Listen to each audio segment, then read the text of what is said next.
warahmatullahi wabarakatuh. Apa kabar semuanya? Bertemu lagi dengan Usyuli. Pada kesempatan ini Usyuli akan menerangkan tentang pelajaran PKN. Materinya apa? Yuk, sebelumnya kita awali pelajaran hari ini dengan membaca basmalah. Bismillahirrahmanirrahim. Nah, anak-anakku, pada kesempatan ini Usyuli akan mengupas tentang sila kedua sampai kelima. Nah, bagaimana sikap-sikap yang mencerminkan sila mana? Nah, ikuti Usyuli dengan baik ya, perhatikan. Nah, yang sila pertama kemarin Usyuli sudah kupas di tema sebelumnya. Untuk subtema 1 dan subtema 2 pada tema 3 ini adalah mengupas tentang sila kedua. Sila kedua bunyinya iya, kemanusiaan yang adil dan beradab. Nah, sikap atau perilaku yang mencerminkan sila kedua apa saja? Iya, 1. Menolong teman yang kesulitan. Apalagi kemarin? Iya, menolong nenek menyeberang jalan. 3. Meminjami apa kemarin? Iya, meminjami pensil teman yang tidak bawa. 4. Terus menolong ibu guru yang kesulitan membawa barang. Nah, seperti itu. Itu adalah hubungan manusia dengan manusia, interaksi manusia dengan manusia.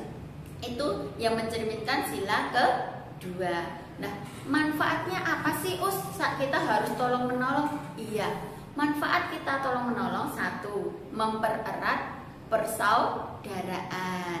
2. Menambah teman, ya. Ketika kita saling menolong, berbaik dengan orang lain, akan menumbuhkan rasa berteman, ya, persaudaraan kuat. Terus apa Dek? Rasa saling persatuan itu semakin kuat. Nah, itu adalah manfaat-manfaat sikap tolong menolong. Oke, terus kita menuju ke sila 3. Sila 3 bunyinya apa nak? Persatuan Indonesia. Lambangnya apa? Iya, pohon beringin. Nah, pohon beringin ini ada maknanya. Pohon yang besar, yang rindang, yang teduh, ini melambangkan apa?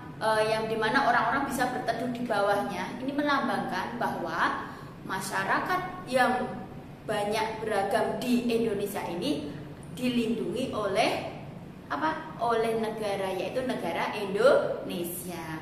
Terus pohon beringin yang ada sulur-sulurnya, ya, ada sulur-sulurnya. Itu mencerminkan berbagai macam suku-suku yang ada di Indonesia. Nah, itulah makna dalam pohon beringin. Lah, sikap-sikap yang mencerminkan sila ketiga apa saja, Us? 1. Mencintai produk Indonesia, ya. Jadi kita harus mencintai produk dalam negeri, ya. Seumpama getuk, kita mencintai rasa makanan khas daerah, memakai baju yang made in Indonesia, ya. Nah, seperti itu menumbuhkan rasa cinta kepada Indonesia negara, ya. Terus yang kedua, menggunakan bahasa Indonesia dengan baik dan benar. Itu juga merupakan sikap dari sila ketiga. Terus hidup rukun, ya. Hidup rukun dengan siapa? Hidup rukun dengan teman, tidak pilih-pilih teman. Oh, kamu suku mana? Kamu suku mana? Aku pengen suku suku Jawa aja deh. Tidak boleh. Entah itu suku Sunda, entah itu suku Jawa, kita harus berteman. Berteman tidak boleh pilih-pilih asal suku ataupun daerah. Terus yang ketiga yaitu apa Dek? Mencintai tradisi atau apa Dek? Berusaha belajar kebudayaan yang ada di Indonesia. Itu juga menumbuhkan rasa cinta kepada negara. Inilah sikap-sikap yang mencerminkan sila ketiga. Nah, anak-anakku, itulah contoh dari sikap sila ketiga. Next, sekarang contoh sikap sila keempat.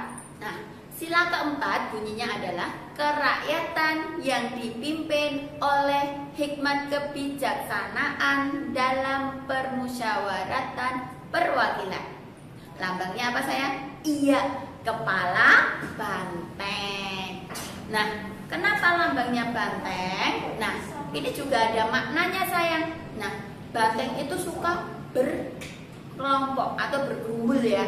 Nah, ini juga mencerminkan bahwa manusia itu juga berkerumpul. Kerumpulnya bukan untuk gosip sayang. Apa untuk apa? Iya, musyawarah ya. Musyawarah untuk menyelesaikan suatu masalah. Nah, jadi manusia yang suka bergerumpul dan akhirnya dilambangkan seekor binatang apa? Banteng. Lambangnya kepala banteng ya untuk sila keempat. Nah, sikap-sikap apa saja yang mencerminkan sila keempat? Contohnya apa sayang? 1. Ketika ada masalah, kita selesaikan secara musyawarah ya. Secara musyawarah untuk mencapai kata apa? Mufakat. Pinter. Yang kedua, apa?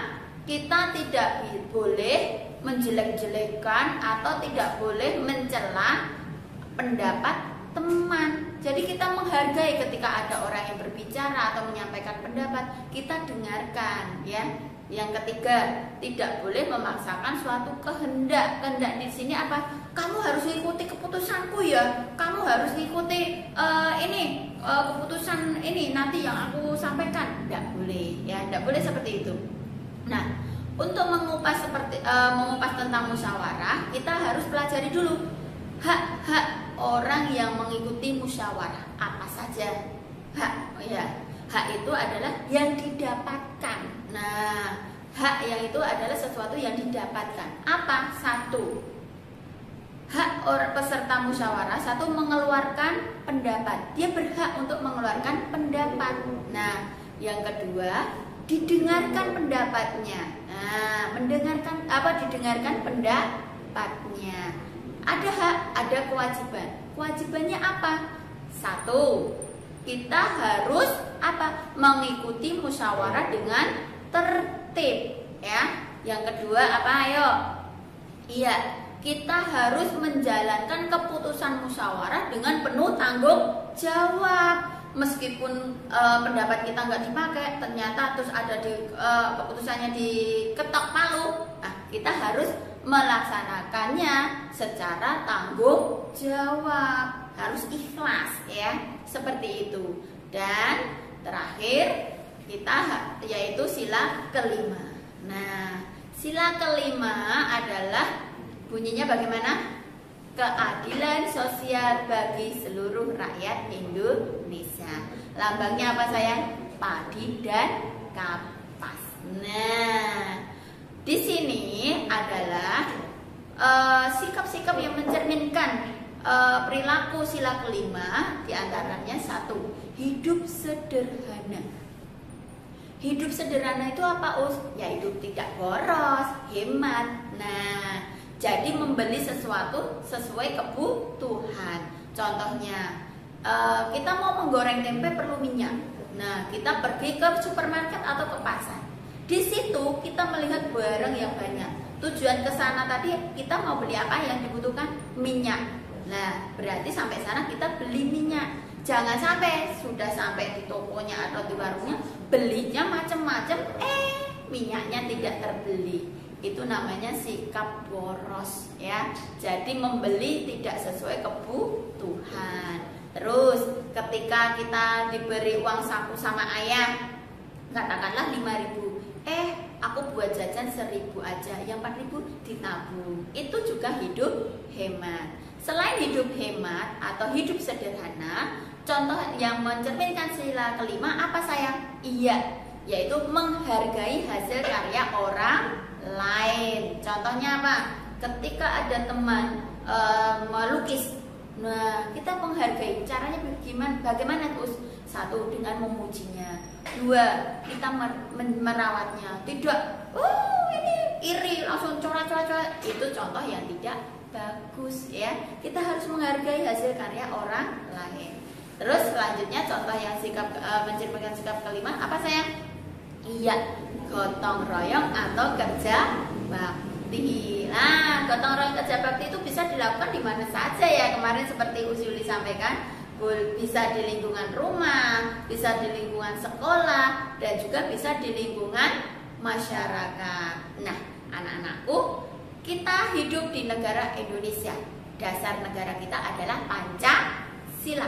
Jadi perilaku, sikap dalam kehidupan sehari-hari kita harus mencerminkan betul nilai-nilai yang terkandung dalam Pancasila.